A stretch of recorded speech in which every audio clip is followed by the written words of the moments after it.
I don't know, this seems like Yeah, it's it's going pretty after- spore quality. Yo ho!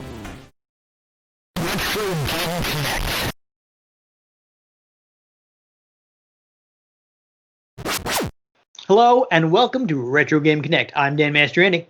And I'm Ian Butterfield. And on today's episode, welcome to the Fantasy Zone because we're playing Space Harrier for TurboGrafx 16. Woo!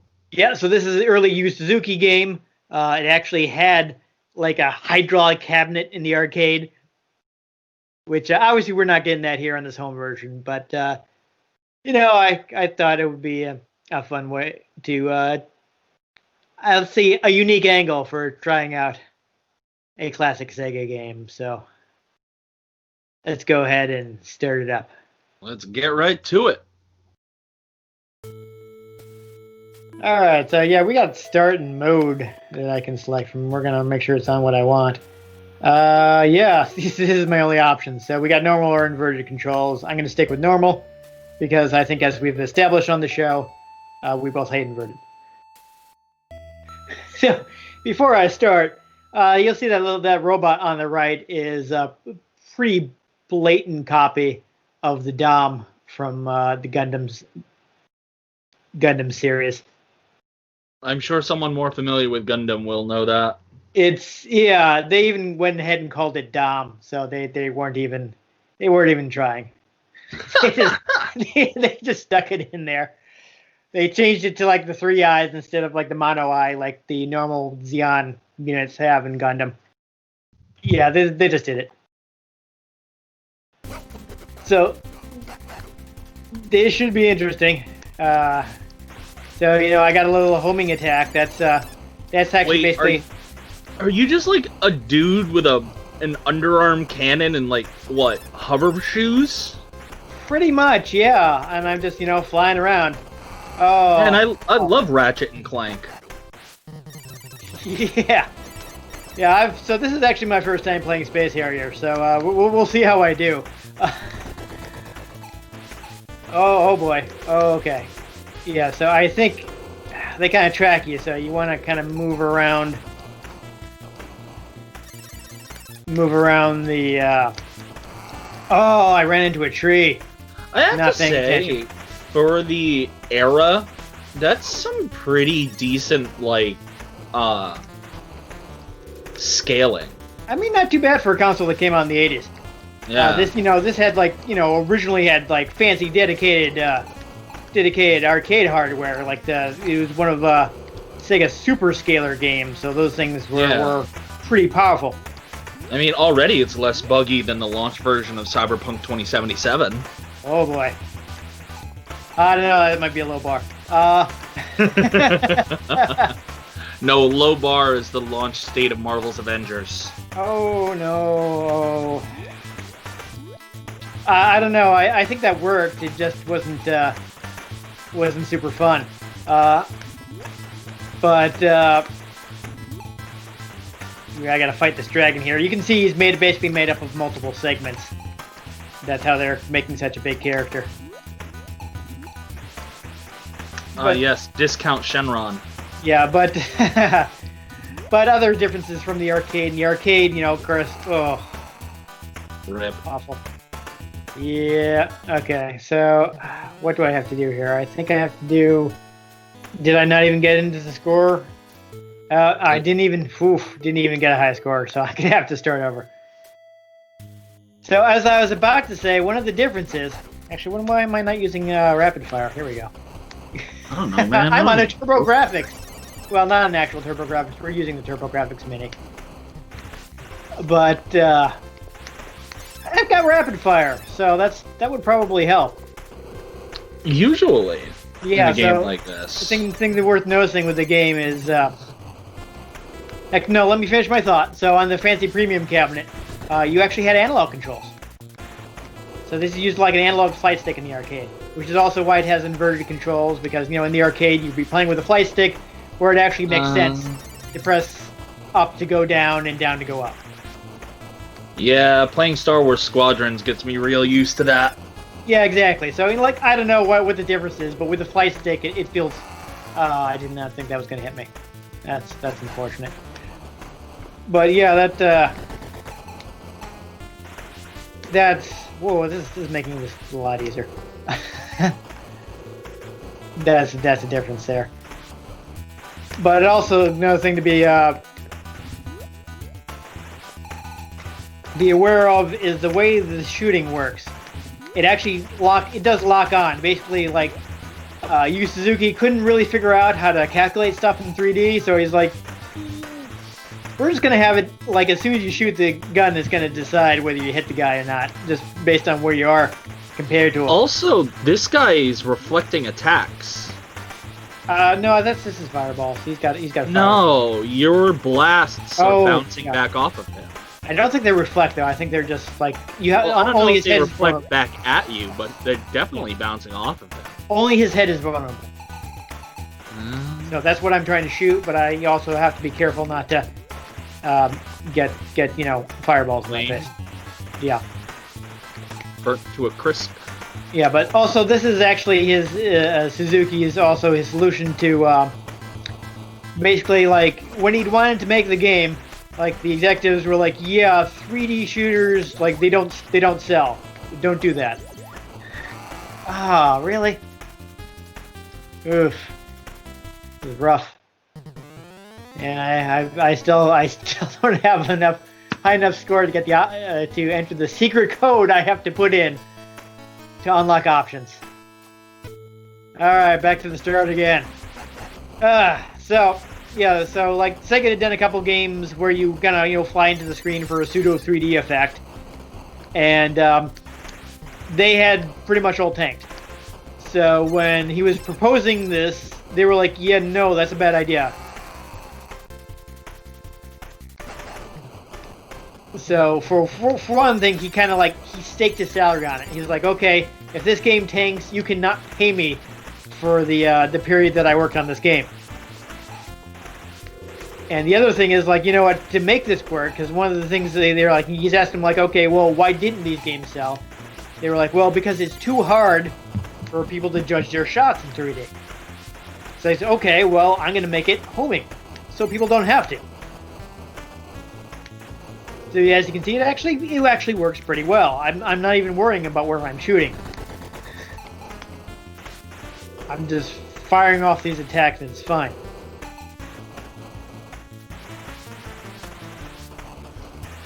So we got that going on.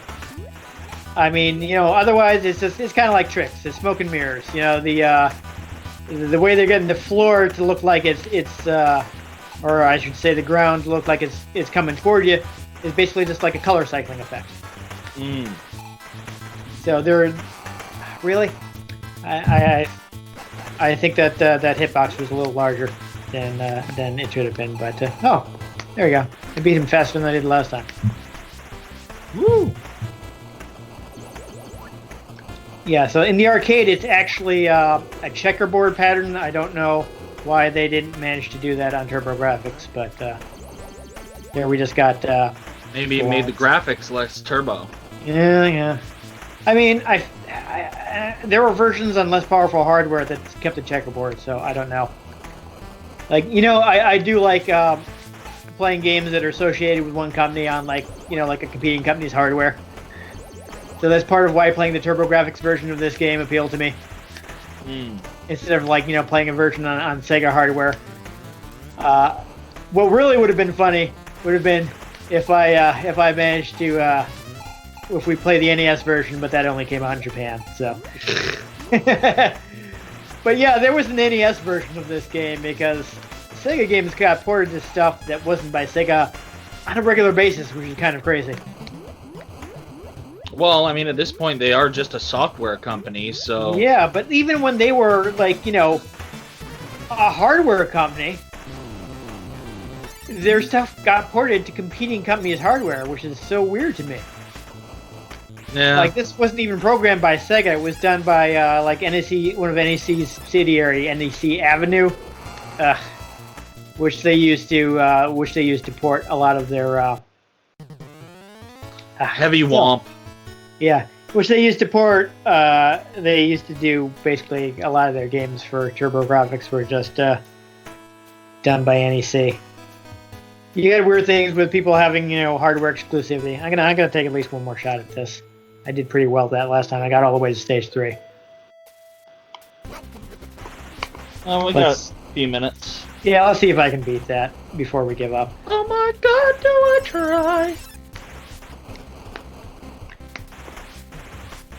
Okay, we're sorry, but yeah, it's so strange that it was available on all those different platforms. This game is like very widely ported.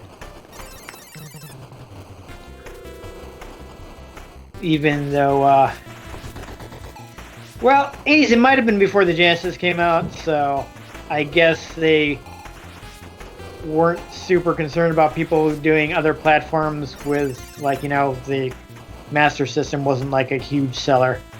It was, however, well after the genesis of the Daleks. Yes, that is true. It does post-date that. Ooh, that was a little risky. I got kind of close to that enemy fire there. That was too close. Yeah. I've yet to be able to shoot down all 3 of those guys, I think. I don't think I've managed to do it yet. Ooh. Oh, there's Discount Shenron again. Yep. I would like to get to one of the bonus stages. I'm not sure how far I have to go to get a bonus stage. I think you might recognize the reference for the bonus stage if I can get there, so hopefully I can pull it off. Well, that means it's either like Star Wars, Pokemon, like Transformers. No, but I feel like it's something you've seen. It is not one of those things, but SpongeBob. I want to say you mentioned it at least once. I don't know. I jokingly say SpongeBob because this very much predates SpongeBob. It does. That was 90s, right? That aired in 90s or early 99. Oh, okay. So late 90s, early 2000s. It was the last 90s cartoon. Well, not like the last, but yeah. Oh, I was too close to those enemies. I'm surprised I didn't get killed. I think it's one of the only 90s cartoons that's actually still kicking around, actually. Yeah, didn't they, weren't they talking about a reboot? No, they've been the moment Steven Hillenburg passed, Nickelodeon was like, ha, we are going to milk this for everything now. Which just... that's disappointing. Yeah. Feels disrespectful. Yeah. Okay, no, the thing is going good. Going good. I still have I do 2 lives. appreciate the, instant switching to the next level. Yeah. Now, this stage does seem like it's going to set off some allergies. Like, enemy seems to be, like, flying pollen there, and we get mushrooms all over the place here. Yes, hopefully we don't lose video suddenly, because oh, jeez. I don't know, this seems like Yeah, it's it's going pretty after poor quality. Yo ho! Keep joking, we're gonna play that game one of these days. I have it, and the expansion pack. I bought them both. I thought it was fine. I never played it. Right into that thing. So embarrassing. Okay, well, I'm not gonna get to that. But spoilers, the bonus. You ride a white dragon that looks suspiciously like Falcor from the Neverending Story. Ah! Which is intentional because that was one of the influences on the game.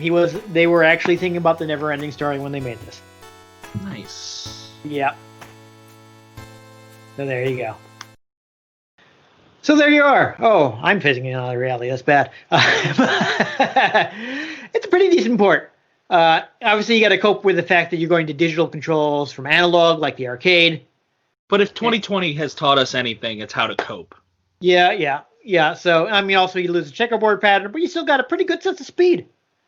Yeah. Especially, considering this is technically an 80s console. Like, original Japanese release was in 87. So. Wow. Yeah. I mean, I think the TurboGrafx is still pretty neat. People have gotten some pretty good stuff out of it, Yeah.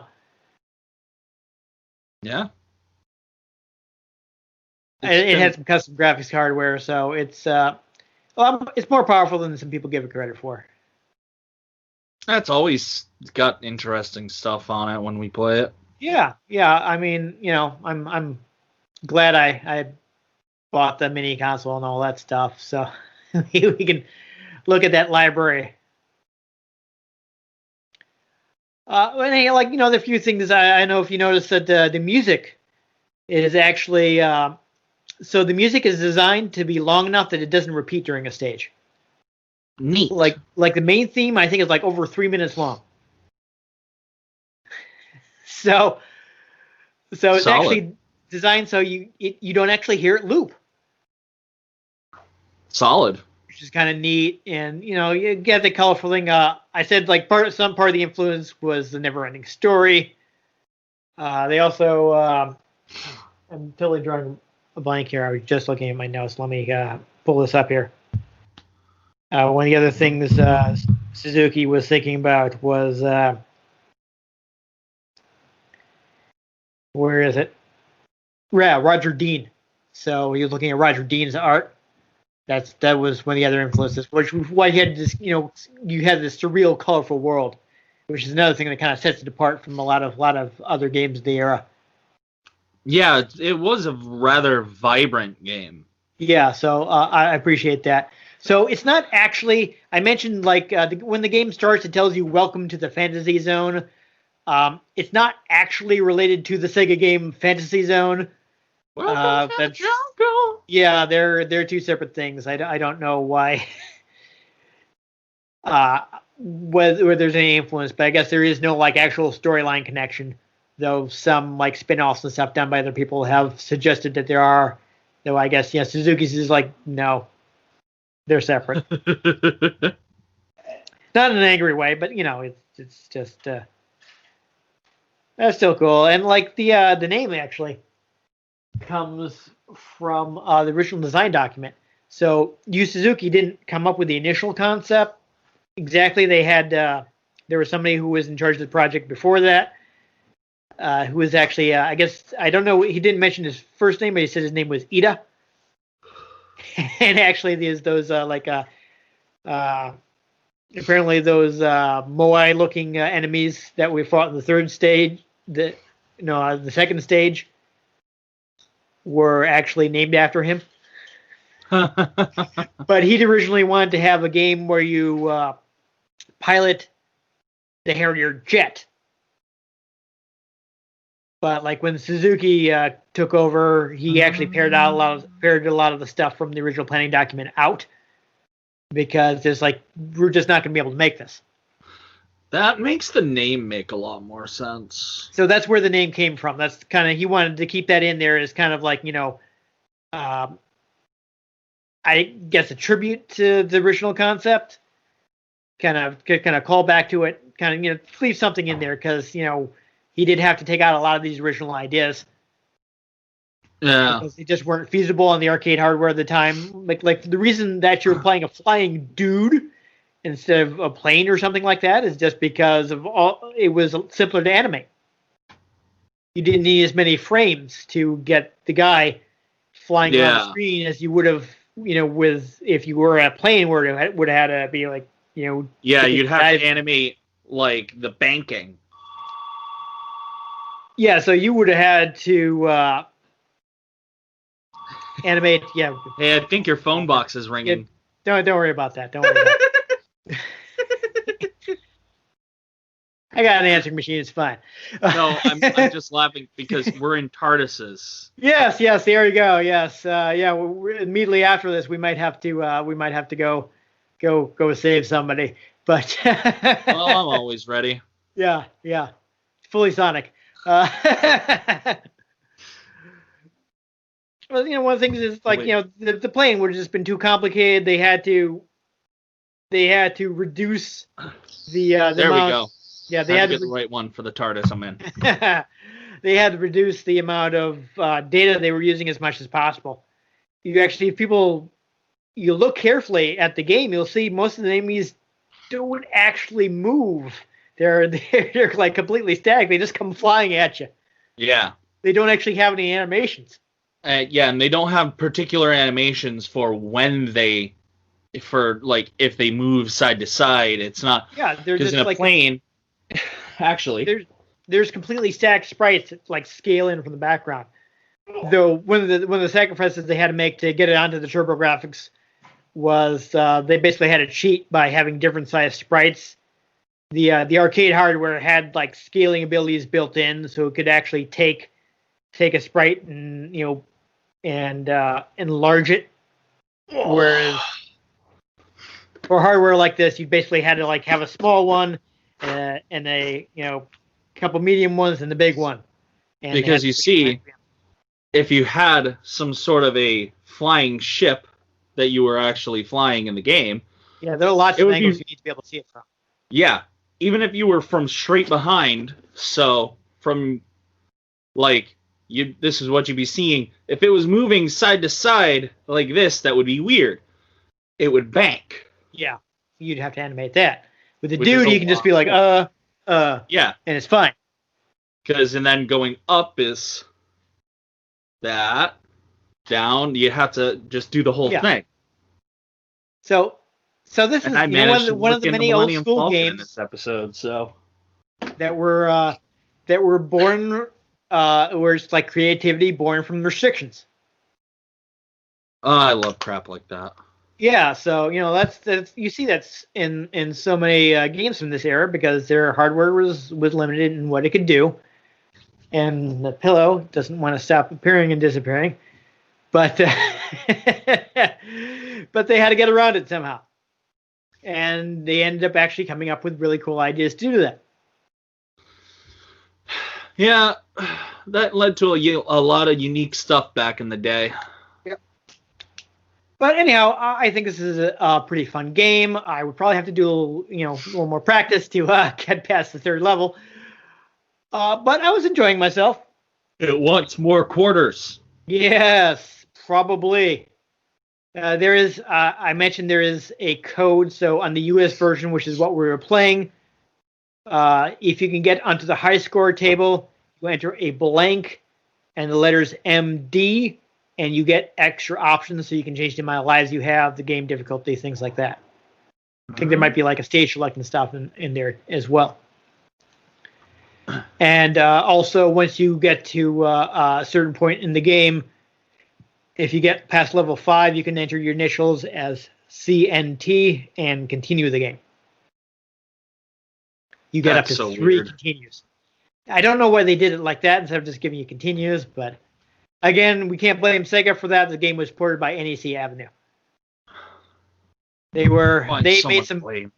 Yeah, they made some weird decisions. I don't know how exactly how. I don't know what the working conditions were, so I don't want to. The last thing I ever do is be like, the developers are lazy because a lot of times because if anybody's watched any Jim Sterling videos, we know the developing world is wild. It's important to note that a lot of the developers are like, "Whoa, why didn't they do that?" One, a lot of times it's a lot harder than you think it is. Like, don't be me like that should be easy. Like, have you ever developed a game? You don't know.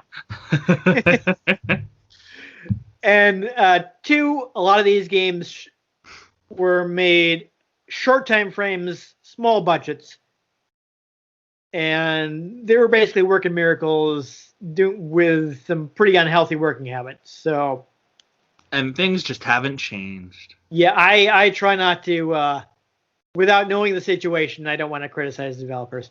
I mean, yes, there are probably developers out there who didn't care and did a bad job, but I don't want to assume unless I have reason to believe that there were developers who didn't care and did a bad job. Yes. Or, just maybe didn't know what they were doing, like the Action 52 guy. But anyway. Yeah, anyhow, this game is widely available. I definitely think it's worth checking out. Probably the best version, if you have a 3DS, is the Sega Ages 3D version on 3DS. So you I can. was gonna get my 3DS out to Yep. show, but I realized I'm sitting on the container that has it. Awkward. Well, people know what a 3DS looks like. It's fine. It's kind of like this, except double. Yeah, there you go. You can pick that up on the eShop right now, assuming nothing has changed between us shooting this video and you watching it. There was a physical release. Sega did put out a couple of collections of the 3D Ages, but at least one of those was Japan only, and unfortunately the 3DS is region locked. So unless you have a Japanese 3DS, you will not be able to play the volume that has Space Harrier on it, unfortunately. Rude. Yeah, I don't know what Nintendo was thinking region locking a handheld. It's annoying enough, like on a console, that you're pretty likely to leave in the country where you bought it. Yeah. But on a handheld where you may actually have it on vacation or like on a work trip and be like, you know what, I'm going to buy a new game while I'm here. Oh, I can't. I don't know, man. I just work here. I actually had that happen once. You know, people were on vacation. He brought his PSP with him, wanted to buy some games. I'm like, yes, we can sell you games because they'll work on your PSP because it's region free. Yeah. What's weird is I think the original DS, wasn't region locked. Yeah, it wasn't until the DSi that they region locked. I think with the Switch, they finally came to their senses and went back to not region locking. In fact, I don't think anyone's region locking anymore, which is good because I think it's dumb. Like, I know why they did it, but man, I want to be able to import games. There's lots of cool stuff that doesn't necessarily come to the US. Like 90% of my Saturn library.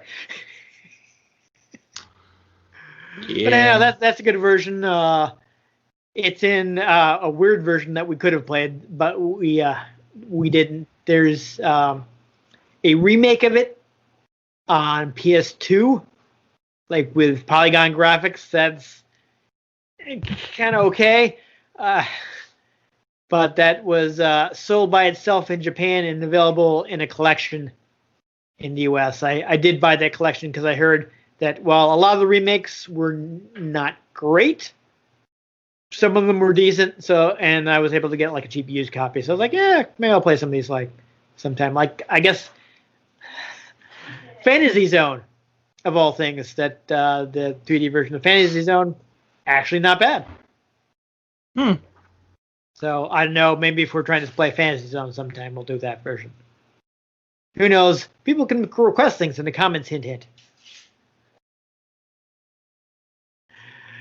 Yeah, anyhow, if you enjoyed me just flying headfirst into shrubbery, make sure you give this episode a like. If you want to catch future episodes, in which maybe I don't have to worry about getting trees to the face, make sure you subscribe to our channel. I've been Dan Mastriani. You can catch me on Twitter at NewTabCola. I'm Ian Butterfield. You can find me on Twitter at IanG Butterfield. You can find the show at Retro Games CNCT, Facebook.com/Retro Game Connect, and RetroGameConnect.tumblr.com. Let us know what you thought of the games we played. Let us know if there are any games you'd like us to play. We can get our hands on them. We might just play them, or we might just throw them into some shrubbery. Neat. But most importantly, make sure you join us next time on Retro Game Connect.